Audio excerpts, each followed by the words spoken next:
Olá! Hoje a aula é sobre glicólise. Nela, iremos discutir as vias metabólicas dos carboidratos até piruvato e lactato. Portanto, iremos discutir as vias metabólicas anaeróbias. Vamos a ela! Pois bem, vamos então à glicólise. Para começar, devemos falar sobre os carboidratos. O que afinal são carboidratos? Carboidratos são moléculas amplamente encontradas na natureza sob a forma de polidroxialdeídos e polidroxicetonas, com fórmula geral CH2ON. Eles são divididos em monossacarídeos, oligo ou disacarídeos e polissacarídeos. Os primeiros são formados apenas por uma molécula de um açúcar simples, os oligo ou disacarídeos por duas moléculas ligadas e os polissacarídeos por vários açúcares, formando uma imensa cadeia. Pois bem, os principais monossacarídeos são a glicose, a frutose e a galactose. Notem que aqui nós temos uma hexose formada então por um anel de 6 pontas, como vocês podem ver. A galactose, a glicose também é uma hexose, só que aqui ela está numa molécula aberta. Temos a seguir os disacarídeos. Notem que são duas moléculas ligadas, então são dois monossacarídeos ligados, formando um disacarídeo ou um oligosacarídeo. E temos também a maltodextrina, que é um polissacarídeo. Aqui a molécula, na realidade, é representada apenas por uma parte, e vocês podem imaginar isso formando uma imensa cadeia, né? Uma série de hexoses ligadas, formando uma imensa cadeia. Isso é a estrutura da maltodextrina. O amido é a forma como os carboidratos se apresentam nos vegetais. Então, nós encontramos amido nos pães, nos cereais e assim por diante. E nós podemos obter esse amido e, a partir do metabolismo dele, obter outras formas de carboidrato.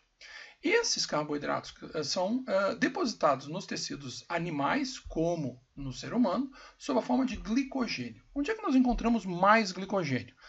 Em termos de concentração, no fígado. A concentração de glicogênio hepática é cerca de 4 a 5 vezes maior do que, por exemplo, a concentração de glicogênio muscular. No entanto, nós devemos lembrar que a quantidade de músculo que nós apresentamos é muito maior do que a quantidade de fígado. Ou seja, se nós relacionarmos matematicamente a quantidade de glicogênio no músculo é muito maior do que a quantidade de glicogênio que nós temos no fígado, mesmo considerando que a concentração de glicogênio hepática é maior, sim, do que no músculo. Pois bem, aqui nós temos uma estrutura, um esquema de uma estrutura de glicogênio nos tecidos. Vejam que é um aglomerado bastante grande de moléculas, né? Na realidade é um polímero de mono e disacarídeos, formando esse imenso polissacarídeo. Bem, e o exercício? Qual é a relação que essas moléculas de carboidratos, que acabamos de discutir, têm com o exercício? Vamos ver. Pois bem, o efeito do exercício é aumentar os níveis circulantes de adrenalina e aumentar o nível de cálcio intracelular pela liberação de cálcio do retículo sarcoplasmático para o sarcoplasma.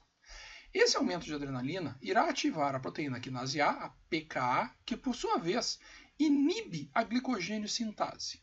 Ora, se inibe a glicogênio sintase, eu tenho uma inibição da formação de glicogênio durante o exercício. Além disso, a própria proteína quinase A, junto com o aumento do cálcio, estimulam a fosforilase quinase, que por sua vez estimula a fosforilase em conjunto com o aumento da relação AMP-ATP. Ora, isso produzido pelo exercício irá estimular o quê? A quebra do glicogênio durante o exercício. Ou seja, durante o exercício, nós inibimos a síntese de glicogênio e aumentamos a quebra do glicogênio de forma a proporcionar mais substrato energético para o exercício. Pois bem, além do uso do glicogênio intramuscular ou do glicogênio hepático, nós também poderemos utilizar a glicose circulante como fonte de energia. No entanto, eu preciso entender que, para que eu consiga captar essa glicose que está flutuando, dissolvida no sangue, dissolvida nos fluidos corporais, eu preciso da ativação de um hormônio, a insulina. Essa insulina, produzida pelo pâncreas, irá ser liberada para a corrente sanguínea e irá se ligar finalmente a um receptor de insulina na membrana celular. Ora, uma vez que essa insulina se ligue, como nós podemos ver nesse esquema, ela irá ativar a fosforilação do IRS1. O que é o IRS? É o substrato do receptor de insulina, é o Insulin Receptor Substrate do tipo 1. Essa fosforilação do IRS irá ativar uma cascata de reações que irá ativar uma proteína intramuscular bastante importante, que é a AKT. Uma vez ativada a AKT, eu ativo o substrato de 160 kDa dessa AKT e uma sequência de reações em cadeia irão ativar a translocação dessa vesícula que vocês estão vendo aqui. Essa vesícula é uma vesícula intracelular e que contém nas suas membranas GLUT. GLUT4 mais especificamente. O que é o GLUT4? É o Glucose Transporter, ou o transportador de glicose. Uma vez que essa vesícula se desloca em direção à membrana celular, ela irá fundir membrana com membrana e irá exteriorizar o GLUT4. Uma vez exteriorizado o GLUT4, passa-se então a captar a glicose. Ou seja, a captação da glicose depende desse circuito de reações, dessa sequência de reações, de forma a translocar o GLUT4, que está no espaço intracelular, até a membrana. Evidentemente, se não houver insulina, que é o que ocorre num caso de diabetes do tipo 1, esse sistema não mais ocorre. O resultado é que eu tenho menos ou não tenho translocação de GLUT4 e o resultado é que a captação de glicose fica barbaramente prejudicada, gerando um acúmulo de glicose no líquido extracelular, ou seja, no sangue. Daí o surgimento da doença chamada diabetes. Um outro fenômeno que tem que ser entendido é que o aumento de captação de ácidos graxos por esse mesmo tecido muscular leva a um aumento de ácidos graxos intracelulares, levando a um aumento de diacilglicerol e de ceramidas. Esse aumento de lípides intramusculares bloqueia, como vocês podem ver pelas setas vermelhas, o IRS e a AKT. Qual é o resultado? Eu tenho um bloqueio na sinalização insulínica. Isso é o que acontece no diabético do tipo 2, que é um diabético que normalmente está relacionado com o envelhecimento e principalmente com obesidade. Daí o efeito de interferência que os lípides produzem nessa cascata. Pois bem, mesmo que o sistema esteja funcionando adequadamente, eu tenho então essa captação de glicose, né? E o que nós temos que discutir agora é o que ou como essa glicose é metabolizada. Pois bem, uma vez que essa glicose seja captada pelo GLUT, ela sofre uma série de reações químicas que nós vamos tentar explicar com algum detalhamento aqui. A glicose, primeiro, ela é fosforilada pela ação de uma enzima chamada hexoquinase. O que significa fosforilação? É a adição de um grupamento fosfato, como vocês podem ver aqui. Da onde vem esse grupamento fosfato? De um ATP, que é hidrolisado, formando um ADP, liberando o grupamento fosfato e energia. Então eu tenho a ligação de um grupamento fosfato no sexto carbono da molécula. Sempre lembrando que a glicose é uma C6H12O6, ou seja, uma molécula de 6 carbonos. A seguir, essa glicose 6-fosfato é convertida a frutose 6-fosfato pela ação de uma isomerase. Lembrem-se que glicose e frutose são isômeros, ou seja, moléculas que apresentam a mesma estrutura química, mas uma diferente estrutura espacial. Ou seja, a fórmula é a mesma, mas a organização desses átomos gera uma molécula diferente. Então, a glicose 6-fosfato é convertida a frutose 6-fosfato pela ação da isomerase. A seguir, uma reação extremamente importante. A fosforilação da frutose 6-fosfato à frutose 1,6-difosfato. Para isso, eu consumo outro ATP formando outro ADP. E a enzima responsável por isso é a fosfofrutoquinase, a PFK, uma enzima extremamente importante na regulação da glicólise. Uma vez que eu forme uma frutose 1,6-difosfato, eu tenho uma molécula de 6 carbonos, que é quebrada em 2 moléculas de 3 carbonos, no caso, o 3-fosfoglicerato. A partir daí, uma sequência de reações em espelho passam a ocorrer. 3-fosfoglicerato, 1,3-difosfoglicerato, 3-fosfoglicerato, 2-fosfoglicerato, fosfenolpiruvato e piruvato. Nesse processo, tanto de um lado quanto do outro, eu tenho a formação de NAD, NADH, e liberação de energia. Nesse passo de 1/3 de fosfoglicerato para 3 fosfoglicerato, eu tenho liberação de energia e eu ressintetizo 1 ATP. Mais adiante, de fosfenolpiruvato para piruvato, outro ATP é reconstituído. Ou seja, no primeiro momento do sistema, eu tenho gasto de energia. Eu vou gastar 2 ATPs, vou formar 2 ADPs. E num segundo momento, eu reconstituo 4 ATPs. Qual é o resultado da glicólise de glicose até piruvato? Eu tenho 4 ATPs sendo reconstituídos e gasto 2 ATPs no início. Qual é o resultado disso?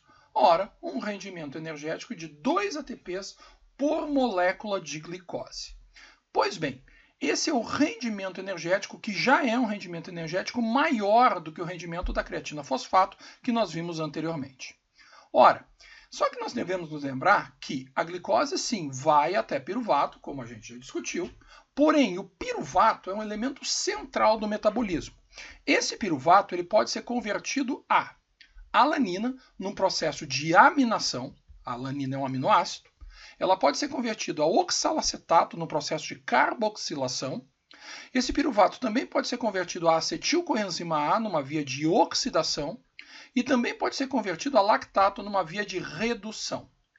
As vias que nos interessam discutir nesse momento são essas duas aqui. A via de redução a lactato e a de oxidação a acetilcoenzima A.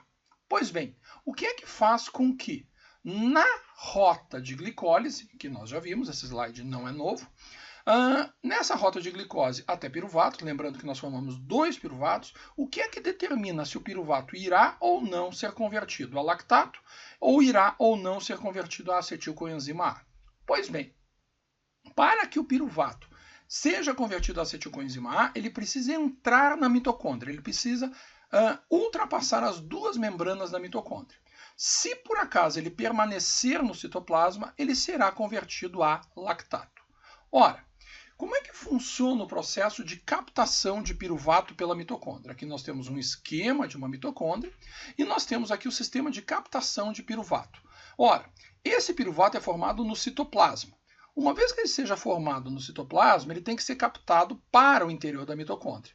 Quem é responsável, ou a estrutura responsável por isso, é o MCT, Monocarboxylate Transporter, ou transportador de monocarboxilato, que é um sistema de transporte por difusão facilitada. O que isso quer dizer? Existe uma proteína carreadora nessa membrana. Ora, o piruvato, uma vez formado, se dirige até esse transportador, se liga no transportador e uma vez que ele se liga ao transportador, o transportador o joga literalmente para o interior da mitocôndria, formando isso aqui. Ou seja, eu tenho uma via de transporte que é dependente de uma proteína carreadora, que é o MCT. Ora, mas qual é a diferença de eu ter um sistema que depende de um transportador para um outro sistema que não depende de um transportador? Pois bem, essa é a diferença entre a difusão simples e a difusão facilitada. Na difusão facilitada, nós temos uma proteína carreadora, como nós podemos acabar de ver.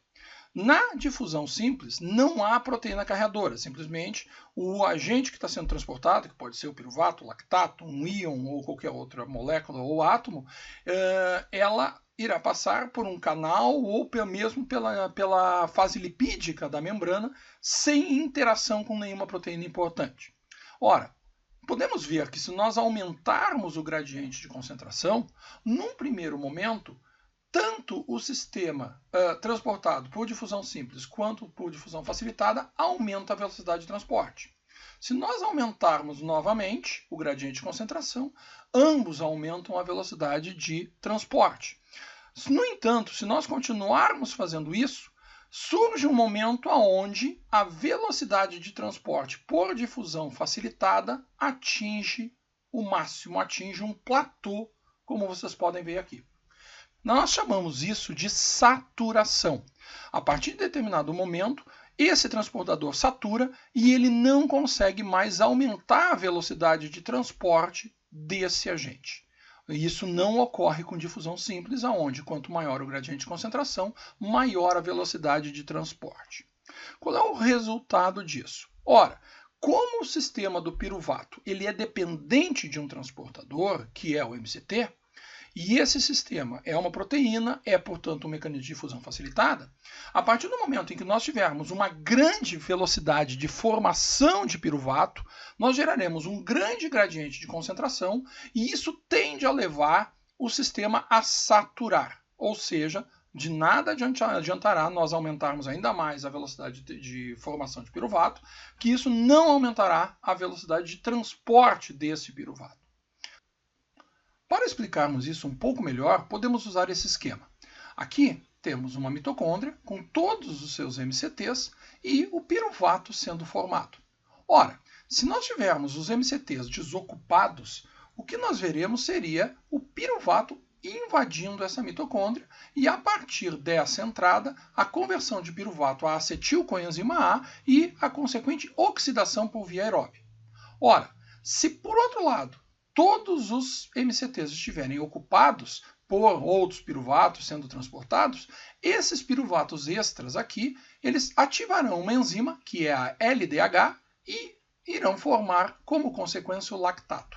Ou seja, o aumento de piruvato no citoplasma ativa a LDH e isso gera a imediata formação de lactato.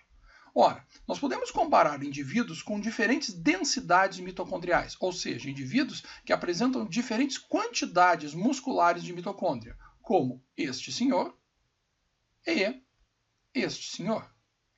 É evidente que o primeiro, Mo Farah, um dos grandes atletas de provas de fundo da atualidade, apresenta uma densidade mitocondrial muito maior do que esse senhor, tranquilamente descansando aqui, um autêntico sedentário. O resultado é que, se colocarmos ambos a fazer um exercício numa intensidade razoável, ora, em 10 ou 15 minutos, o Mo Farah apresentará uma concentração de lactato muito inferior ao do sedentário. E por quê? Porque ele apresenta muito mais mitocôndrias e também muito mais MCT, sendo, portanto, capaz de captar muito mais piruvato, ou seja, ele trabalha muito mais aerobiamente. O sedentário apresentará uma concentração de lactato muito mais alta por trabalhar, em contrapartida, muito mais anaerobiamente.